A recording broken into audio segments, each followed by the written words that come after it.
Yeah. Okay. Got it. Okay. So just now we talked about why do we need to use a framework, and the only reason is actually more about maintainability. So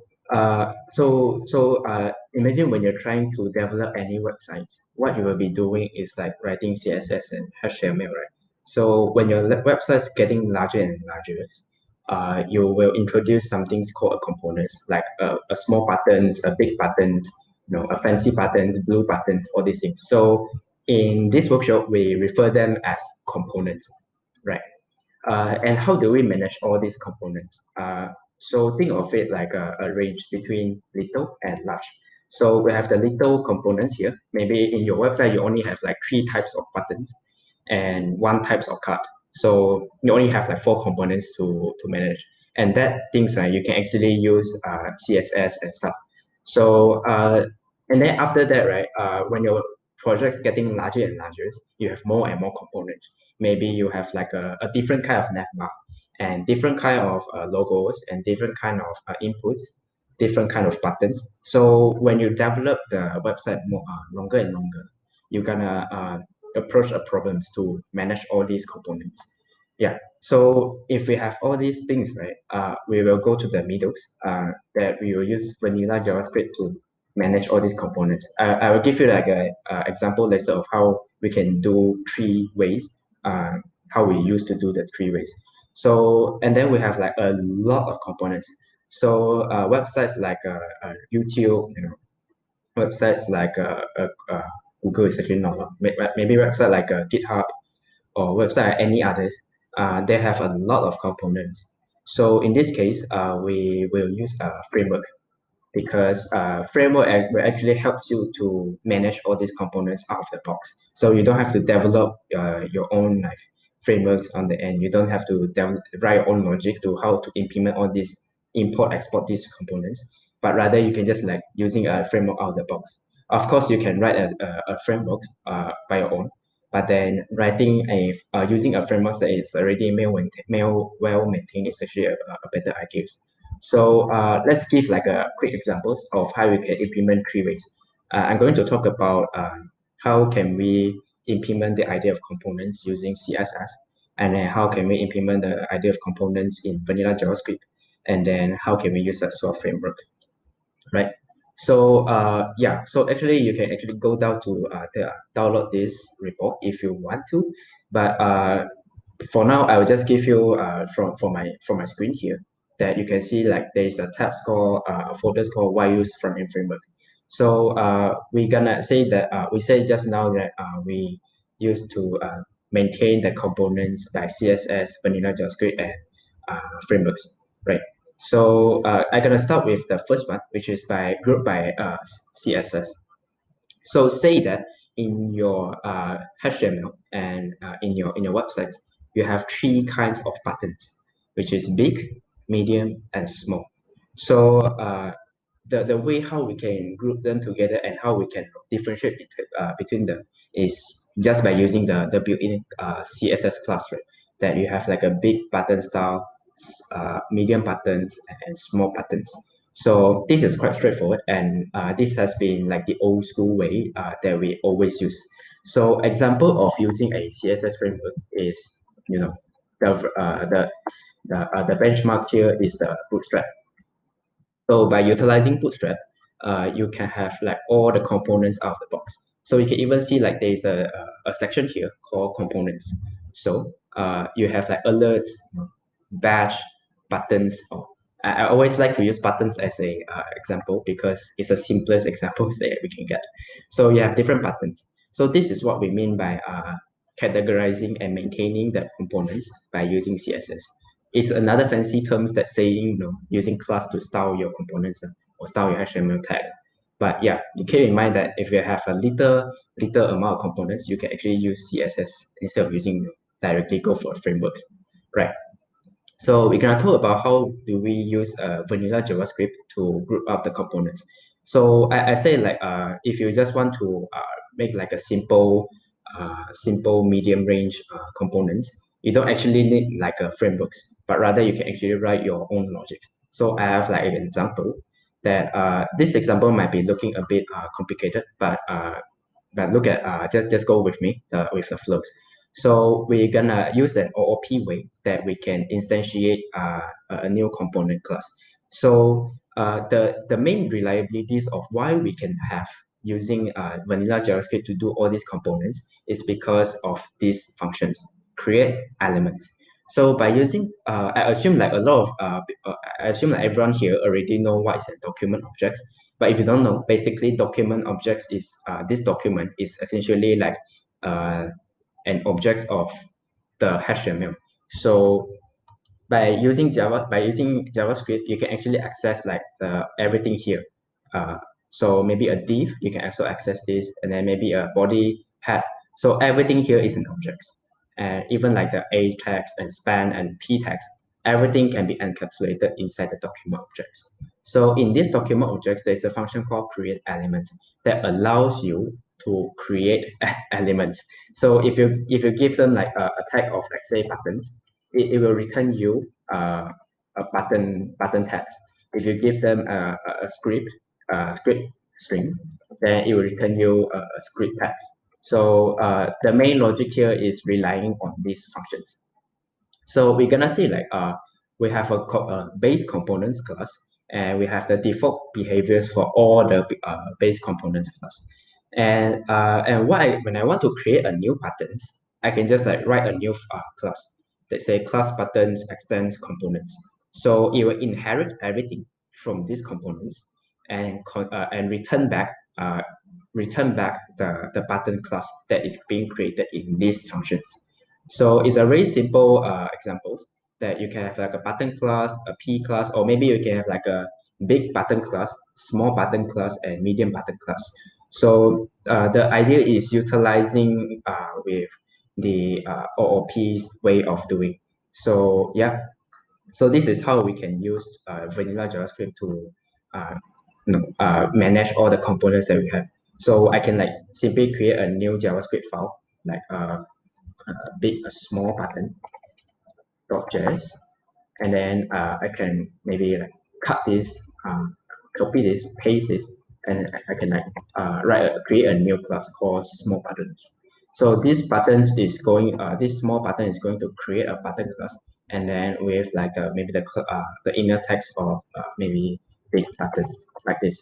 So by using the concept of OOP, you can already manage all your components, and this was their very old school way of using of rendering like all these things and maintaining using JavaScript. But nowadays, if I want you to write all these things, right, it's actually quite hard and is an unnecessary complications. But you do keep in mind that even the Svelte or React.js, they're all relying on these functions. So React.js also is based on OOP, but it has like some templates. So to let you dynamically render instead of like every time create all the new classes, right? They already have all the classes pre-built for you. So you just need to write the template saying like what kind of button you want, and then they will dynamically create a buttons for you. So yeah. So actually, even the Soft.js, they also the underhood logic is also using this to have like a base class, and then a button class, and then a P tag class, a big button class, small button class, right? So that's what we mean by using the vanilla JavaScript to create your own components. But that is unnecessary complicated. So most of the time when we have gone through like the CSS part, we directly jump to using a frameworks because frameworks is easier. So the third examples for grouping the components by using a framework is Svelte itself. So you can see like I had created the button class, and then a medium button, and then a big button. So I will have them inside my components folders. You can actually put it any way that you want in this, as long as it's under source folders. You can put it any way you want. But this is just a best practice to manage your components. So you will put all your components, general components, in these folders, and then you can see from these buttons. It's just a very simple button tag. Let's say big buttons, and then a normal buttons, and also the medium-sized buttons. So I can import them, and then I can just directly, write add them as like a button, add them as like a HTML tags. So when you hover it, you can actually see like this button element represents a button labeled by its contents. It is a button tag under hood, right? So yeah. So to remind again, the main reason is because we want to maintain the buttons and the components that we created. So you can also go to see it using the Bootstrap or whatnot, but the best practice is just directly use the frameworks, right? So what is Soft.js under hood? So Soft.js is a bit different with React.js, and because Soft.js, they will compile whatever that you wrote into vanilla JavaScript. So just now we have like this kind of examples, right? That we have like this class things, that class things, and document dot create elements. So what Soft.js do is that it will compound everything into a similar kind like this. Yeah, so it is a compiler.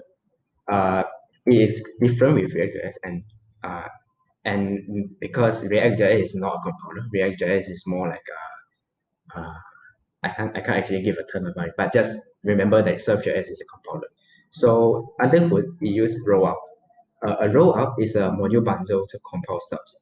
And this kind of just directly tell you, you may not be able to understand what it is. So just give you another examples. That is very straightforward. So we have like say index.js here that I import my hello from the hello.js.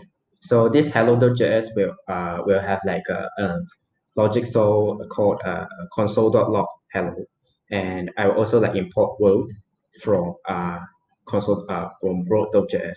So you can see like this index.js is actually have a dependency of hello.js and world.js. So what rollout will actually do is that when he scan the index.js, he will say, oh, this file actually does import something from hello.js, from hello.js. So they will bundle that up together to produce something like this. So you have like this yay roll up, but and the index.js that is import from hello.js, and they will actually like bundle three JavaScript file into one single JavaScript file. So Soft.js is also the same. You can think of this as compiling three JavaScript file into one JavaScript file. So Soft.js is also the same, that it bundles everything that I wrote here into one single JavaScript file like this. It's quite big that you see, but essentially it will create see the big buttons, and then like big button class extend something. So you can see like this is quite similar that what we have wrote here. So you can see like we have class X button XX components, but in Swift there's like big button extends Swift components that, and then they're gonna do like exactly the same logic that we did just now. It's just that this one is more unreadable because it's bundled. So Soft.js will do this, and because Soft.js is a compiler, they will compile everything into one single JavaScript file. Right. Yeah. And enough talk. Let's quick start with Soft.js. So if you already have a laptop and you are ready, to quick start, you can follow with me. If you don't have, you can actually just look at the screens. It's all right. Because I have wrote like the exact steps that I'm going to do right here in this report. So even if after the workshop, you can also follow this if you can't keep in mind like that. So if you don't have Node.js, oh god, what is this? I think yeah, because of the previous the current the protesting. Oh shit! How should I read the actual one? Where is it? Oh here. Oh here. Yeah. So if you if you didn't haven't downloaded, do download, but don't download now if you don't have, because it's gonna take some time for you to install it, and then you can't catch up also. So yeah, I see some. Control F. Yeah, F man. So if you didn't download the Node.js, don't download now. You can do this after. Just look at just look at my screen and see how we can get started. So the first step, following uh, following this repo, is that we go to download the Node.js if you don't have. And the second step is actually to create a new empty folders. So what I'm going to do is that under any folders that you want, it can be any desktops or something like that. But in here, I'm going to create it under my quick start folders that I say maybe, I don't know, uh, F, right? So, and then the third step is to run npx digit soft.js. So npx, if you don't know what is npx, npx is is the next version of npm. npm is node package managers that help you download all the dependencies and all the modules. So just run this. If you see some error by the npx is not recognizable, probably it's because your Node.js is not updated or your npm is not updated. So yeah, we're just going to follow the steps. That we're going to the folders, and then I'm going to add right here. So the third step is to run npx digit soft.js. I just copy this and paste. So it will take some time, uh, probably a few seconds. So yeah, so now you can see it's actually like created everything and clone to here. So what this nps digit soft.js template means is that you will download the templates from the soft.js repo. So if you don't understand why is all these things like git things, don't worry. Just type this command and it will works. So we have you can actually see that it already like download everything.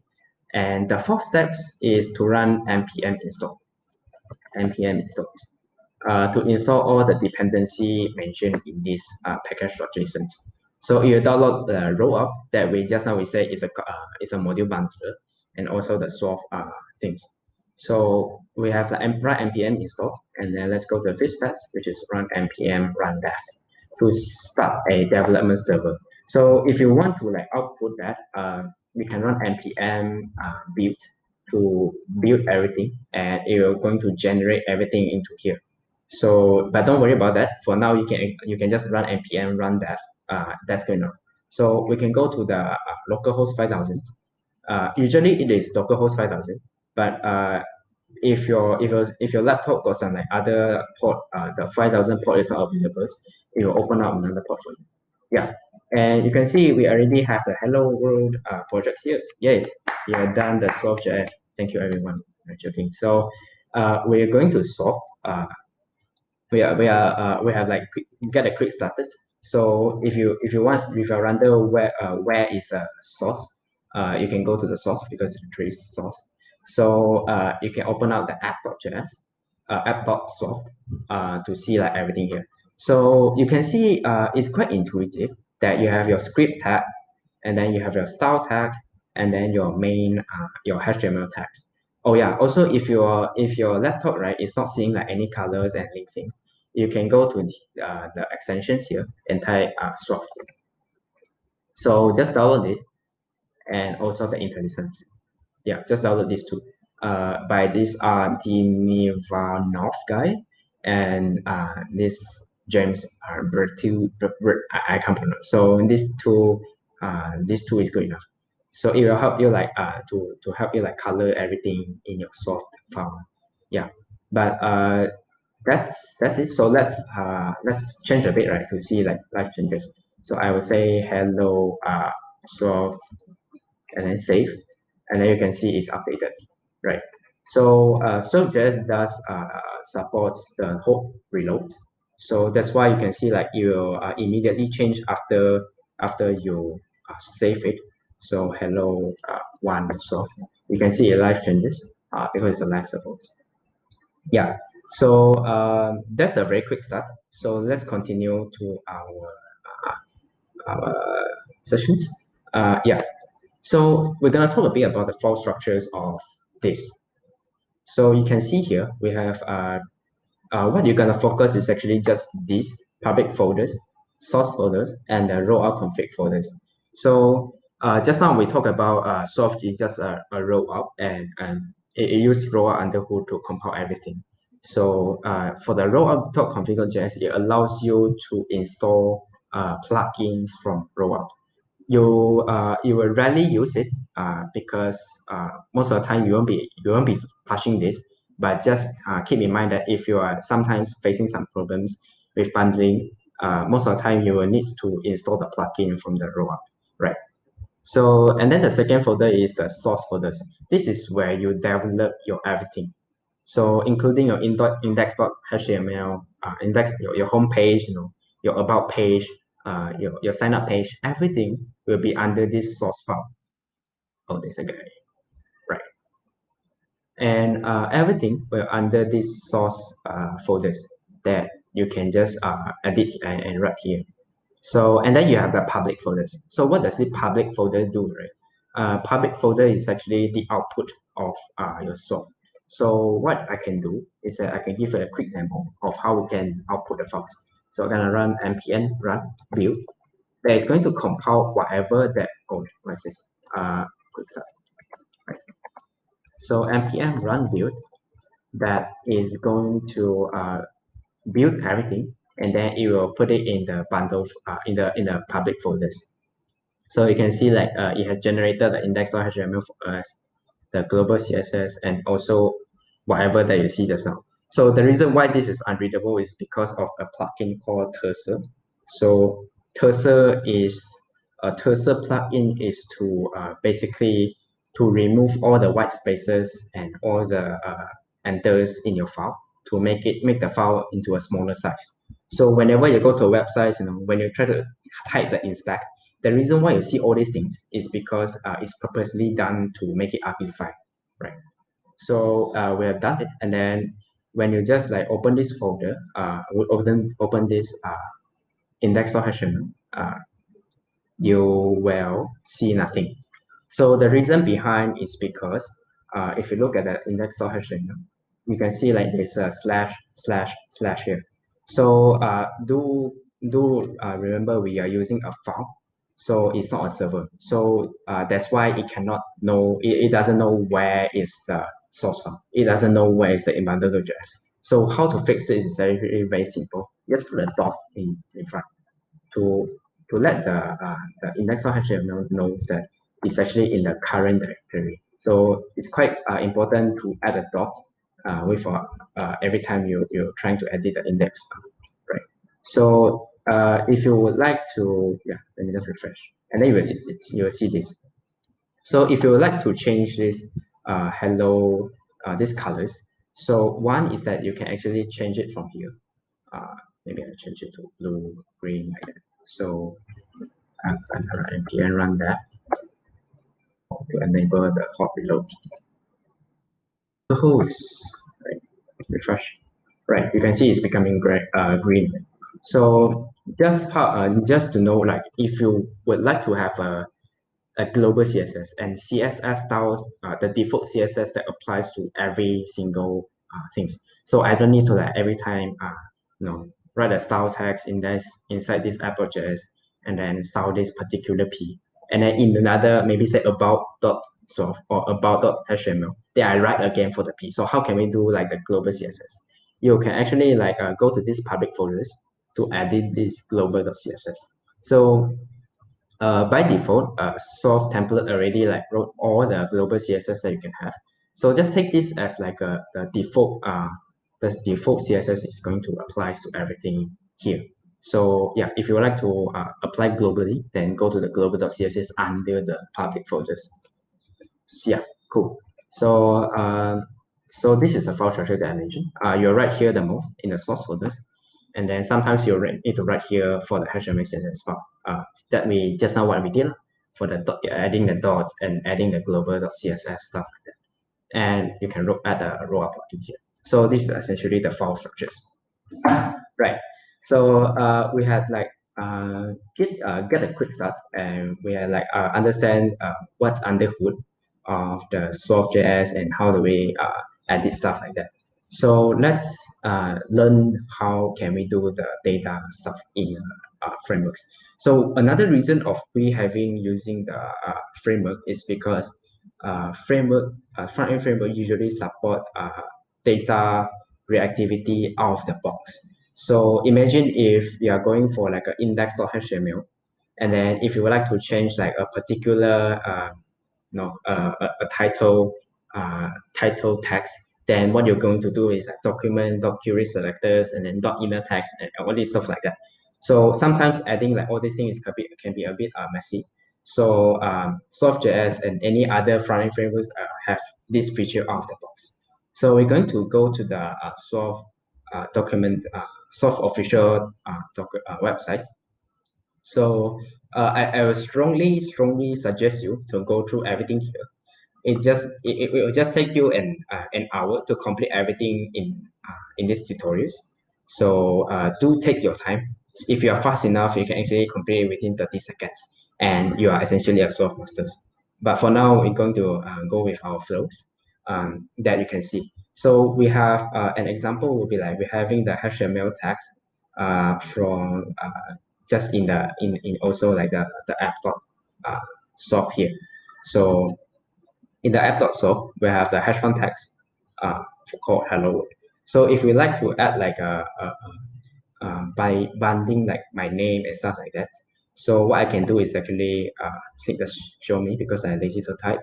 So you can just like add the script text and then say let name is equal to world. And then you can refer to this variable by having two curly braces. So let's directly having the we have already have the let's suppose right. Let's edit the app.swap. So I'm going to delete everything, and I will have my hash one. So hello world. So this is a default. So if you look at the wait how it goes here. Yeah. So you can see like we have the hello world tag here. So if I would like to change like hello Hubert or hello Nick, so what I can do is that I can add a script text and then I can declare a variable called let name is equal to Hubert like this. So if I want to refer these variables in the HTML, I can do the curly braces and just type the variable names. So in my save it, you will see the changes, right? So we can simply add data by using a let. So in React.js, you will have maybe a function to set the state, maybe like set state, get state. You don't have get states, but you have a function called set state. But in Soft, right, is the how you can like set the state of a particular variables is just by using equal signs. So Soft.js supports this reactivity out of the box.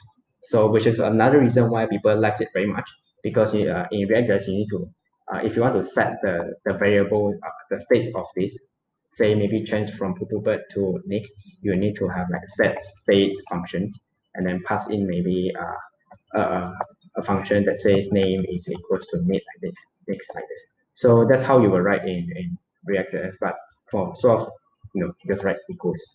So the equals here, also because of this feature, you have to be very careful. Whenever you type equals, Soft assume you are trying to set the state for the variables. So do be very careful of using equal sign in Soft, right? So let's go to the next one, which is a dynamic attributes. So I'm going to click this again. It will redirect me to this document website. So we have we're just going to copy this, right?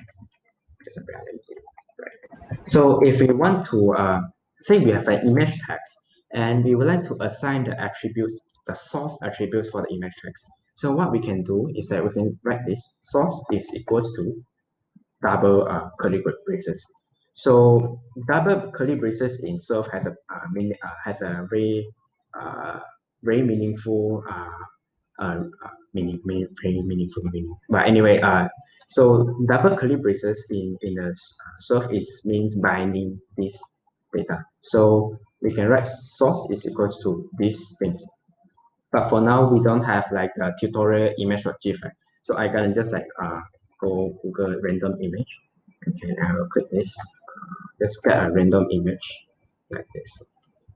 And I copy this. I will just paste it here. paste, and I save it. You can actually see like it become it will bind this source into this and the reason why it has like oh, so yeah, image. So the soft VS Code plugin has a quite cool features that will tell you like all this like you are missing a alternate and everything like that. So we're gonna save, but anyways, we're gonna save and you can see it applies these source variables into this image tag. So we can have like a dynamic attributes. So say if one day I want to say like set timeout, maybe 1 second, I would like my source is equal to change the image. I would like my image to become this. So open image and I copy this, paste. And then once I save, copy go to here. So after 1 second, it will change to this. So you can see like it supports like the source dynamic attribute by default. So you can do the same also for the name examples that we have like my name is Putubert. So which this is a name variables. And we have that name is equal to Putubert. And then after 1 second, I would like my name is become Nick. So save it. You see this. My name is Cooper. My name is Nick. So it helps you to do all these like binding data and changing data very easily. If you are going for a vanilla JavaScript, just pure HTML CSS in JavaScript, you will need to write a lot of things like document dot query selectors dot inner text is equal to what. Uh, yeah, so it supports this feature out of the box. And we can go to the next one. Oh wait, not this. Yeah, styling. So I believe what you guys already seen like how we can style. So I'm just going to continue with it. So we have this paragraph. If you want to style this, we can go to directly put here color is equal to red right here. Just add the style text and it will work. So another features that I would like to share is that do you know although we have like the extension of app.solve, but you can actually change to HTML and it still works. The reason why is because uh, this solve file is just another HTML file that it can support. So yeah, you can see like this is a paragraph here, and you can also do the same thing that what we did just now. That we have like a script, and then that name is equal to Hubert. This is a paragraph and also name like this. Yeah, you can see like this. It supports this out of the box. Even if you write the app in HTML, it still works. But the general best practice is to write it in the soft extensions, right? Although you can write in the app or HTML, but best practice is to write in the soft, right? That's how we can start just by adding a style text, how we do in the normal HTML file. So import components, the main features of what we are using a frameworks is to maintain all the components that we have created, right? Right. So I'm just going to do this, copy this, and then paste. Right, it's a paragraph. And then I'm going to create another source file called nested.source. And I'll just copy this. This is another paragraph. So also I can just name it as a nested.html or something like that. But yeah, I just going to name it nested.source. So right, so we can actually import it by in the script text that we say import nested. So from let me type it first. Nested dot slash. Right. So for you is very super important to start your every component in a uppercase. So because Soft will assume that whatever it's lowercase, lowercase is a HTML text. So we will assume that every uppercase tag is your custom components. So you really have to keep in mind that this is this has to be an uppercase, right? So gonna read as this. So save it. Then we have,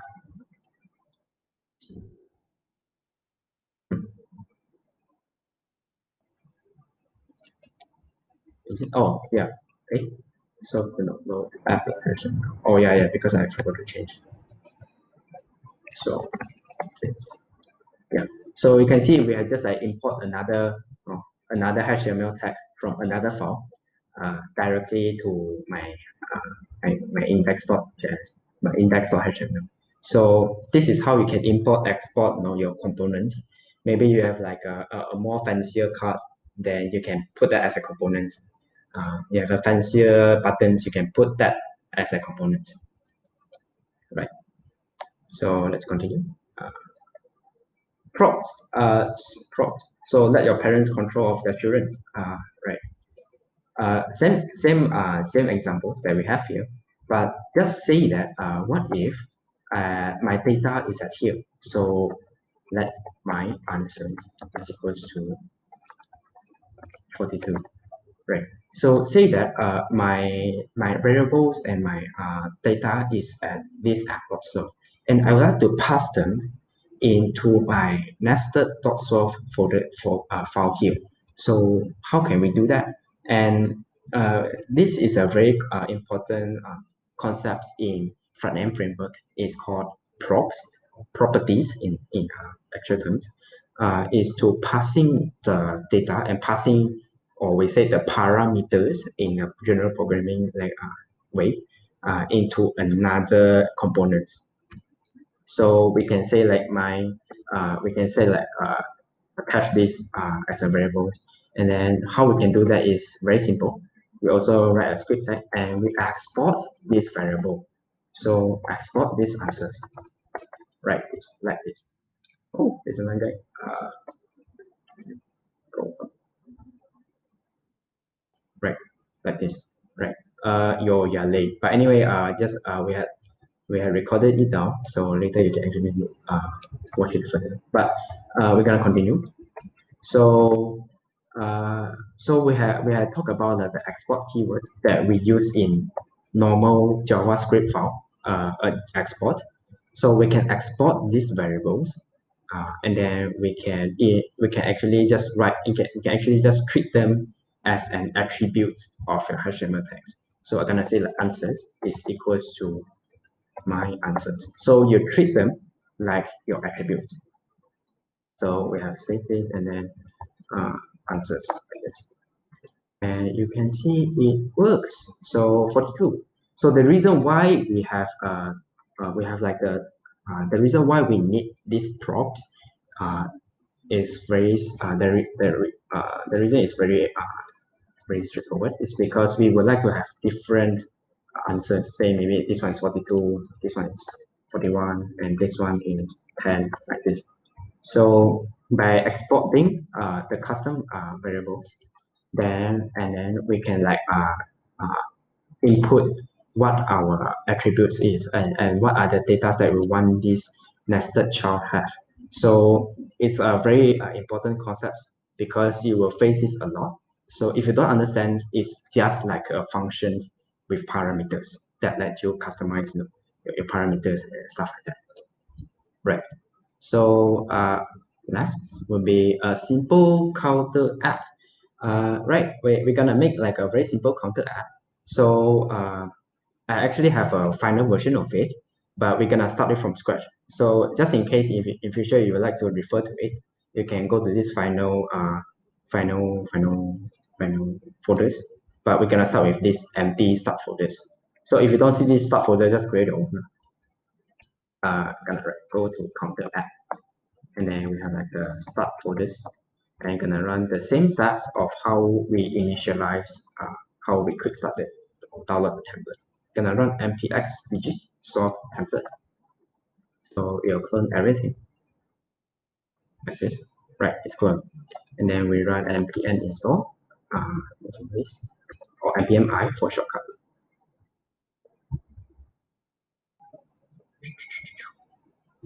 Right. Yeah, another good point of using Surf is that if you're going for React.js, you're gonna take like few minutes or a few minutes to download everything, but Svelte is a few seconds. So we're gonna write npm run dev, and we start our development service.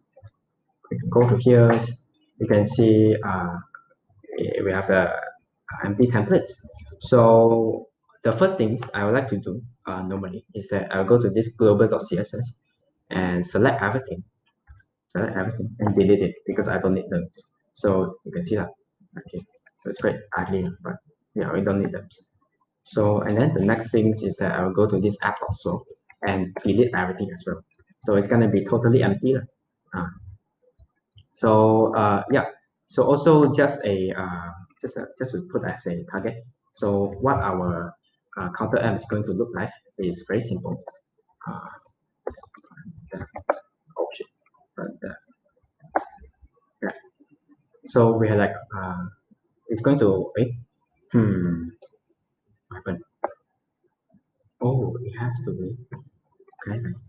Open what?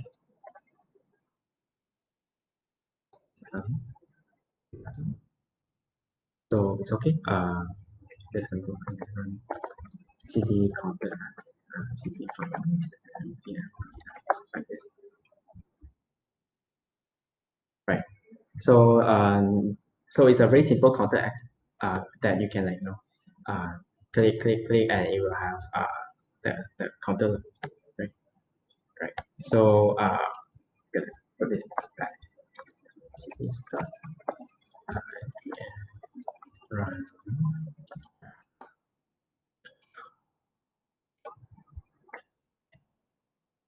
Okay, cool. So just now we have like a hash one text and also the counters and also a button, right? A buttons. So click me like this. So if we yeah, you can see like this. But now if you click it, right, it won't have anything happens. So we're gonna have like a script text and we let the current is equals to 0. So we're gonna reverse it in here current, right? So very simple. We write a script text and the hash ml 0. So also, we're gonna have like the on-click event. So if you are familiar with JavaScript, what you will do is always like add event listeners to the particular buttons.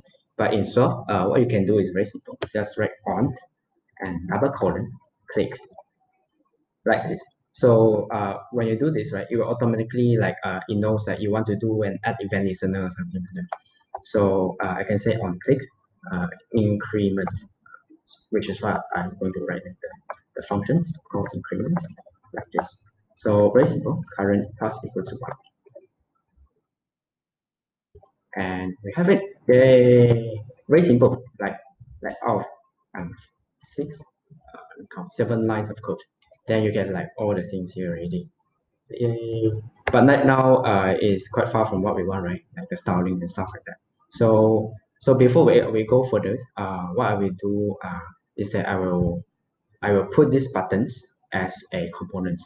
So I will go to my source folders and then create a folders called components. Or you can put it in a root folder also can, but I prefer to do it that way. So I'm gonna put like a green button dot swap, or I would say increase button dot swap like this. And we're gonna copy this and paste. So just now, you can see like this one, right? How can we know how can we pass this callbacks? Because our function is here and the children component is here. So it's very important here because this is the time that we're gonna use the props. So before we actually go further, we would like to import what we had created just now, increase button from slash components slash increase button as well. And put it here, right?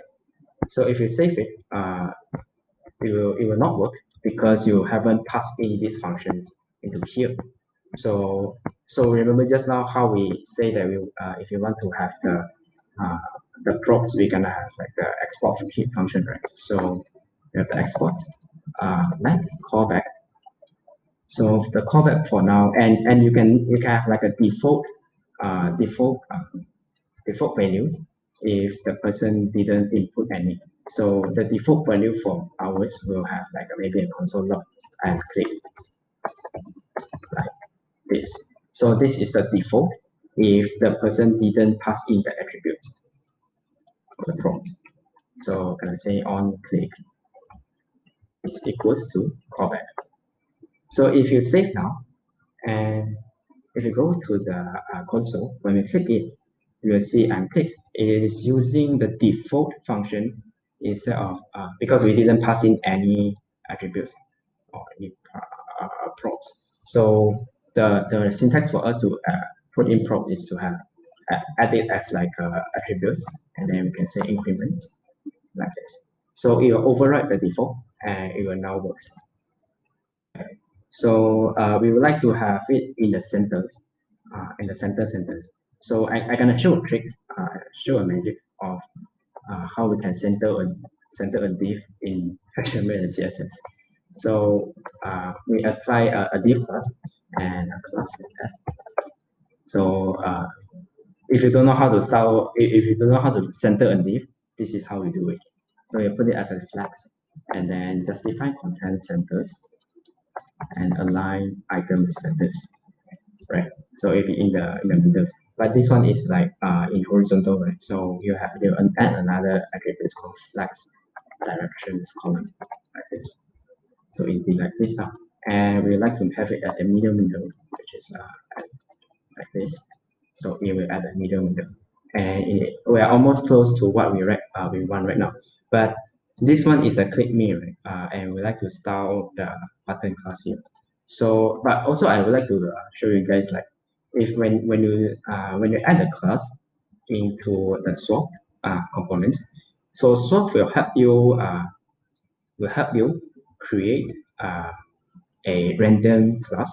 So what is this class, right? So why it helps you to create this? So this helps you to prevent uh, like one CSS class is affecting others. So say if we have one class that says centers here, and maybe I have another class also that's having the same name as centers, then they're gonna clash. So Soft have this out of the box that is going to convert your dot centers into a random strings. Like so these random values here. So it won't clash with your shell. It won't affect any other components, right? So but you still see the center here. But if you look at this, right, this one is actually just to put it there, and maybe in the future if you want to like document characters centers, then you will still able to do. So instead of like replacing everything, they add a new one, right? Like that. Yeah. So gonna start it, and I'm gonna say maybe for the button, uh, background colors, colors green, and then colors be white, and padding the 20 pixels like this. Very simple, and cursors contents like this. Yeah. So what did I want to say just now? Yeah. Also, so you see that although I style this button to this, but it won't affect if I have a button here. So everything, every style and CSS will be encapsulated within their own file. So this style will not affect its parent or its child. It won't affect any other components. So yeah, how it does is actually like what I said just now. It will automatically convert and replace your this into a random strings. So instead of like putting an actual button affect others, then you can put that. But what if we want to have like the same style for every single button that we create? We can go to this public folders, global.css, and cut this, and paste it here. So you can see it will style to every single global component. So it's at the global scopes, but we don't want that one, right? Like this. Okay. So now, yeah, we have done a very simple incremental increment app or counter app that you can do like this. So I'm pretty sure you I actually would like to give you a challenge. Go and complete the decrement part. So create a function called decrement and put it as decrease buttons. Create a decrease button dot swap in the components and do the same logics. So I would like you to style it as red colors and try to play around with how you can passing props and how you can import and export stuff. Yeah, that's the homework for you. So the app will see like leave that for you. Okay, so binding data. Binding data is also another very cool features that Svelte have. So I also going to go to the official tutorials because it's great. So you can see like this. And what if I want to say like the bindings part means like I want to edit like typing it real times. So like this, I can say hello Google. So you can see like it will bind the data. So what binding means is that the binding will actually means like the inner class will affect the parent class, and also instead yeah, I think I better just give an example, right? So where should I go? Right. So I gotta take delete this and delete everything. So it's empty again. So I think this example from the documentation is not explained it very well yet. But yeah. So let's say we have an input for maybe call a slider which is range. We have a minimum of 0 and maximum of hundreds. So we have a script and then we say let values is equals to 1 for now. Yeah, so values is equals to values because we want to pass these variables to these attributes. So save it and we see the changes. Goes, right. So yeah, you can see I have like a simple slider here. So if I change this value to 50, and it will be 50. So what if I want to have like a hash function that says my value is uh, this value. So if I do this, and you will see it will not change. So although my slider changed, but then these variables is not changed. So the reason why is because our default behavior for passing the probes is one-way directions. So the parent will pass the values into the children. In this case, will be the input, but the children will not reflect any changes to the parents. So if we want to have this to see the changes, what we can do is to have a bind bind keyword. So we can bind the value like this. Bind value. The reason why I'm not writing like bind value like this is because Solve has like a shortcut for you to write stuff. So if both of the attributes is the same names, you can just remove it because it knows this value you're referring to is this. So if it's the same name, no, you can just write it. You can just remove it. So we have like just added this bind keyword, and now it should work. Okay, so this is what it means by binding. The default behavior of the props passing is only parents to the children. The parents will not reflect the change. The children will not reflect the changes. So when we bind it, then the children will reflect the changes like this. So this is what essentially what it means by binding, the same concept of top down and stuff like that. Okay, what's next? Oh yeah, so we have completed the solve sharing sessions. So it's quite straightforward. No, you just write HTML and CSS and JavaScript. It just like if it's an extension of .12 and then you can import, export stuff. You can have like the variables, bindings, this and that, like that. So yeah, so that's it. So what's next for us? We have something called a sepal. is also it's a server-side rendering framework built on top of Svelte. So what we are building right now, this one, traditional one, is called client-side rendering. So anything that's being done here has nothing to do with the servers. So server-side rendering means that like all these things will be generated by the servers, and the server will send you like that one already generated everything is completed things to you. So if you don't know about it, don't understand about it, don't worry. Uh, Actually, this is the traditional way of doing, but then because how the web design has been has always been in evolutions, and now more and more people are going to the client side rendering. But yeah, if you want to go in for the server side rendering for performance purposes, and also for a like a better kind of management of your all your folders, you can go for suburbs. And just now, Yen also asked about for React, we have React Native. For Vue, we have Vue Native. But now we got it for Swift as well. So Swift has something called Swift Native, but then it is not yet even a version 1. It is still a not yet release candidate. So use it at your own risk because it is still in development. But I think it is. I tried to watch a few YouTube videos about it. It is good enough. So there are like some examples they can build for mobile apps if you're going from soft.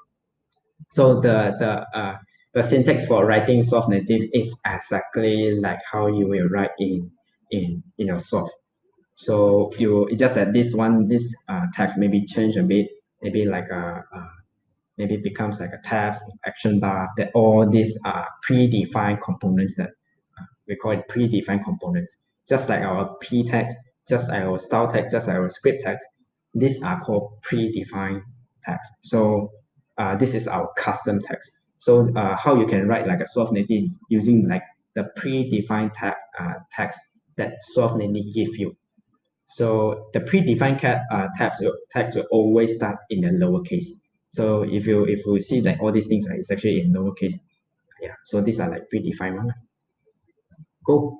So and go complete the rest of on the official website, because how I learn these things is from the website, and it is good, really good.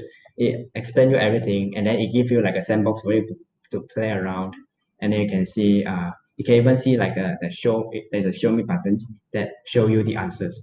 So you can go to learn it, and trust me, it just takes you like an hour, or maybe like 15 or 5 minutes per day. You can complete even in a week to learn everything in SWOT.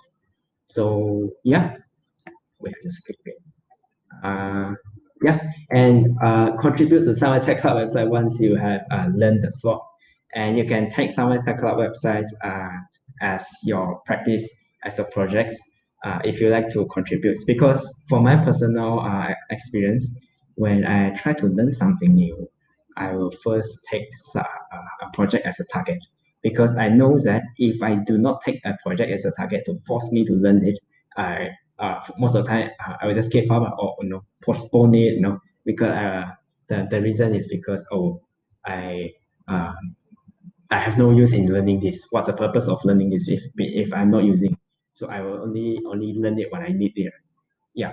So if you want to have this motivation, do contact Nick, the boss of SEC, for more info. So yeah, that sums up our sharing session for today. So what we plan to have for the next couple of sharing sessions, that I actually talked with Xiong Yang to discuss about blenders. So blenders is like blenders. So yeah, so blenders blenders is a 3D how do I say, a 3D engine or 3D something like that, that is used to a lot of like movies, all these things. So it seems complicated, but it's just the Adobe Premiere Pro that if you understand a few couple of concepts behind, getting started is not hard if you're familiar with Premiere Pro already. Yeah. So and then after that, when after we have like teach you how to do this 3D modeling stuff, I will actually taught you guys teach you guys about more to A-frame. So A-frame is something a very fun and interesting library that I found. So it essentially helps you to render your 3D models on web, and it is web VR compatible.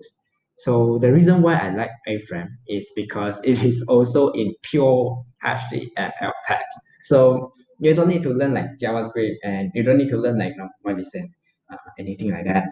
You just learn HTML. So this is the power of HTML. People like underestimate it, but you will be able to render a web VRs and web games like this that is showing me in a Google conference with using web VR technologies just by using HTML tags. So it's something very fun to explore. So if you're already like getting excited by these libraries, you can go to learn yourself, and maybe if you're good enough, you can go take on the sharing sessions.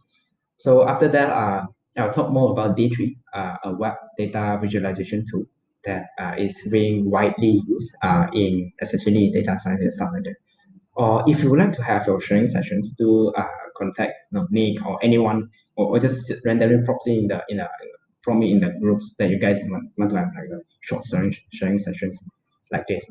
That is light, chill, and without any pressures, because this is just a sharing session between us, right?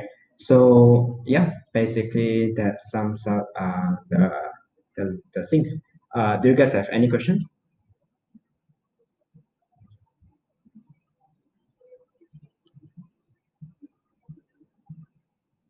Yay.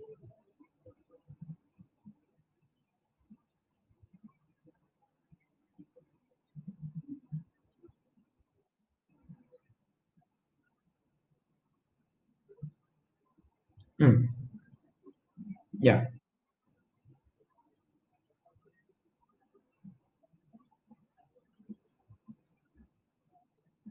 Mm, yeah. Yeah, it's a bit different.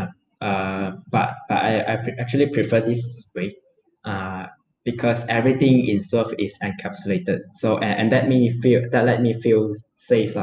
Uh, yeah, because everything is encapsulated, and it is guaranteed that it won't affect any other things. So in React you might set the wrong state or typo something like that, but in Swift you won't, because it is encapsulated by default. Yeah. Yeah. Yeah. Yeah, yeah, yeah, yeah, yeah, exactly. Yeah, that's pretty nice. And also, the soft meaning, right, is splendid and elegant. So, yeah, so that Rich Harris actually named this because of the naming. So at first, I was like, what the hell? How should I pronounce this? Like as Svelte or Svelte or anything like that. But it's actually for even for now, I haven't actually like knows how to pronounce it like Svelte. I can't yeah. I listened like multiple times, but I still couldn't. My tongue just couldn't get it to work. Swell. Yeah, yeah. Maybe yeah. Just didn't. Yeah, yeah. Oh, Bernard, you mentioned that you don't understand the last part. So which part?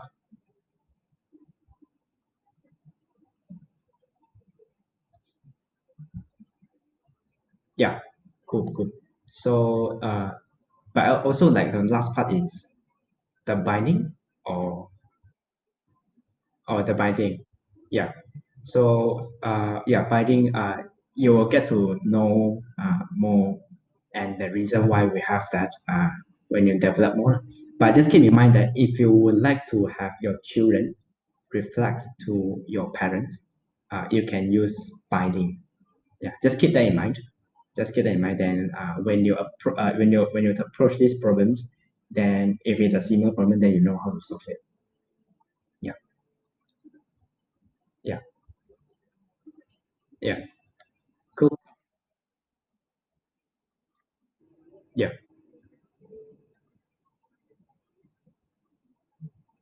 Yeah, yeah. So, so if you don't know JavaScript, you should probably learn it because yeah, yeah. Because everything is Svelte, right? Is also JavaScript compatible. What does that mean? Is like everything you wrote here, everything that you wrote here, can be changed to JavaScript easily because can be changed to HTML easily because everything that is being used like export, import, binding not lah, but export, import, and let all these things are actually from the JavaScript. So whatever you can do in JavaScript, you can do in Swift, and it goes both ways as well. Yeah, yeah, sure. In I actually didn't mention about that because I would say actually it's quite maybe for beginners it's quite complicated. But since you mentioned, there's a conditional rendering for like you can have if blocks, else blocks, and each blocks. So I just give you examples. Do I have my examples? Yeah, very quick one. So we have this, and then we say we have like a let uh, names is equals to uh, name Frankie and Bernard like this. So we have this array. And say if we want to have like the to render for every single things in these arrays, we would like to have a p text with it. So the traditional way maybe like pupu, and then we have a name and copy paste, copy paste, copy paste. So, but in this case, right, Soft have something very nice that we can directly use something called each block. So in each block look like this. So for each names, as name, we can put it like p names like this. So it's an each tag means for loops. For each names as name, do this rendering. Okay. Hmm. What? Yeah. Okay. Oh, this yeah. This is the different for this. Yes. Never mind. I'm just going to copy this and paste. Yeah, then you can see it renders everything. And also if we would like to like bullies and if we like to like exclude nick for some reason, then we can put like a as if uh, over it. So yeah, as if block, the if blocks. If name is equals to nick, then don't render him. Yeah, so you can do the conditional rendering as well in Swarm by using all these tags. Just like, oh shit, it's not equals. Yeah, then yeah, yeah. Now we can exclude Nick for this purpose. Uh, yeah. It's so if you are familiar with Django, it is quite similar. So Django also have like all these tags that helps you do the logics. But if you like to know more about the logics, you can go to the logic sections. We have like else if and each block that we say just now and keep. If you don't know about what is this, right? You can text me and then I can explain you further what is this. So and then we have a await. If you are familiar with fetch, request, and these things, you can have an await. So something like this, waiting the numbers. Yeah, await. Yeah, like this. So everything is solved. They try to make everything if it's HTML compatible, then go for HTML. If they can use tag to solve problem, then use tag to solve problem. So you rarely will use JavaScript to do like await and then when it's done, then dot then something like that because Swift has this thing built in. Yeah, yeah. So you can do something like this. Yeah, looks way cleaner, and which is why people likes it very much. Uh, the developer experience is just way nicer than using React. Yeah. Okay. Is there any other questions?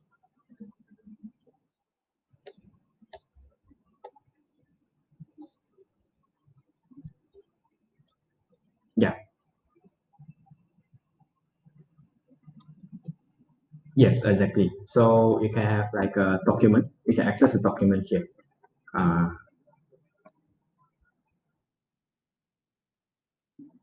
No, no, no. You have to be encapsulated in a script text. It has to be. So because compilers, the rollout compilers will read where is a JavaScript. So that's when they can compile it. Yeah,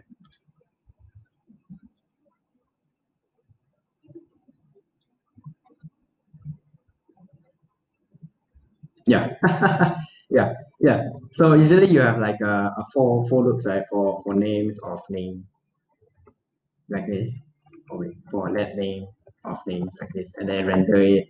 Then document like this. Oh, I just going to write this. Class dot output like this. So document dot query like this, and then you have a class of output, and then I'm gonna append child.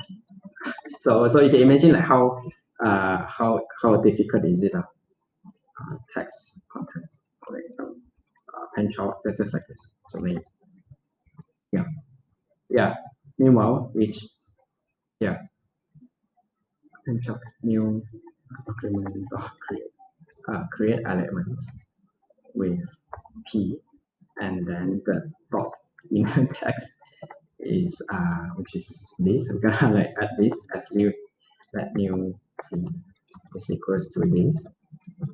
Like this. So imagine like if you're writing this, you can imagine like how hard it is, and not hard like how tedious it is to write this.